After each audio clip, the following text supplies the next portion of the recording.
السلام علیکم ورحمۃ اللہ تعالی وبرکاتہ۔ ناظرین، آپ جانتے ہیں کہ قرآن پاک آخر میں کیوں آیا ہے اور قرآن پاک اب تک محفوظ کیوں ہے؟ ناظرین، قرآن پاک اب تک محفوظ ہونے کی وجہ کیا رہی؟ اس کی وجہ یہ ہے کہ پچھلی جو کتابیں تھیں وہ اللہ تبارک و تعالیٰ نے نازل فرمائیں اور کسی ایک قوم کی طرف بھیجی گئیں،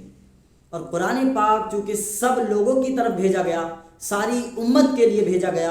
اور یہ کتاب آخری کتاب بن کر آئی۔ اور قرآن پاک صرف کاغذ پر محفوظ نہیں رہا،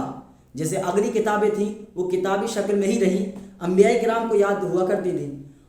لیکن قرآن پاک کا یہ کمال ہے کہ قرآن پاک صرف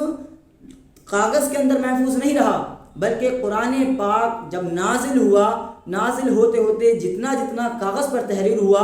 ویسے ہی سینوں کے اندر بھی تحریر ہوتا چلا گیا۔ یعنی جیسا جبریل امین حضور صلی اللہ علیہ وسلم کی بارگاہ میں لے کر آتے، ویسا حضور اپنے صحابہ کو سناتے اور صحابہ کرام اس کو یاد کر کے اپنے سینوں میں محفوظ کر لیا کرتے تھے۔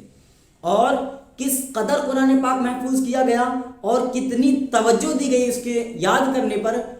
صحابہ کرام کے دور کی تو بات بہت الگ ہے۔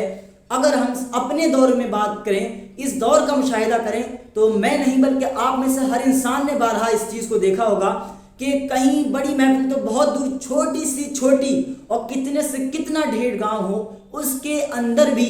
اگر کوئی انسان قرآن پاک کا زبر زیر بھی بدل کر پڑھے تو پیچھے سے کئی آوازیں آ جاتی ہیں کہ نہیں صاحب ایسے پڑھنا ہے، نہیں یہاں پر زبر لگا ہے، آپ نے زیر پڑھا ہے۔ اور آپ نے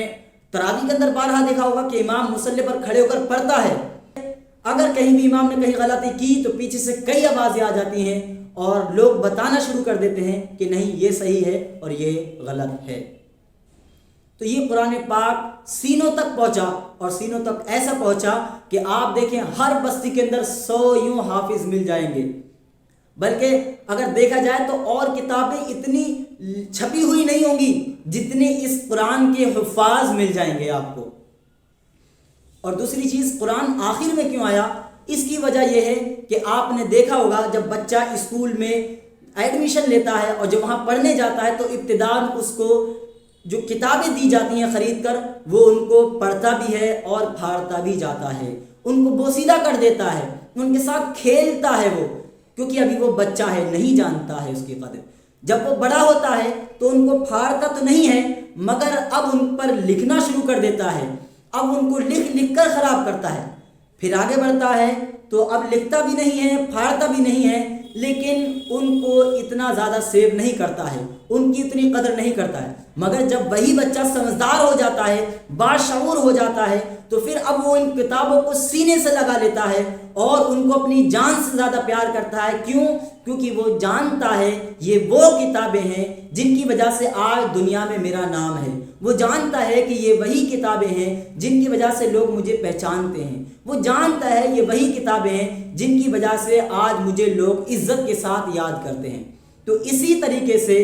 جو اگلی امتیں تھیں، اللہ تبارک و تعالیٰ کی مخلوق ان آسمانی کتابوں کو، خدا کی ان کتابوں اور صحیفوں کو سنبھال نہ سکے، انہیں گوا دیا۔ پھر اس کے بعد جب وہ خدا کی مخلوق کچھ باشعور ہوئی تو انہیں توریت، انجیل وغیرہ دی گئی،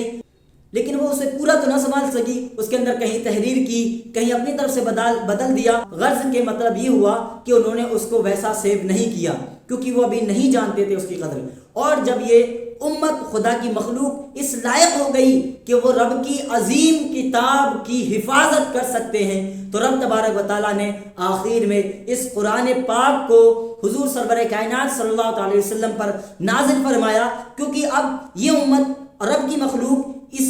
لائق ہو چکی ہے کہ یہ قرآن کی عظمت کو سمجھے، قرآن کا وقار سمجھے، قرآن کا مقام سمجھے اور قرآن کی عزت کر سکے۔ اسی کی وجہ ہے کہ آج حال یہ ہے کہ انسان اپنی جان پر کھیل جاتا ہے، مگر قرآن پر ایک حرف برابر بھی آنچ آنے نہیں دیتا ہے۔ ابھی کچھ ٹائم پہلے آپ نے سنا ہوگا کہ قرآن کی 26 آیتوں کے بارے میں ایک مسئلہ اٹھا تھا تو پوری دنیا کے اندر ہنگامہ ہو گیا تھا۔ یہ کچھ اور نہیں، یہ قرآن اور صاحب قرآن کا کمال ہے۔ السلام علیکم ورحمۃ اللہ تعالی وبرکاتہ۔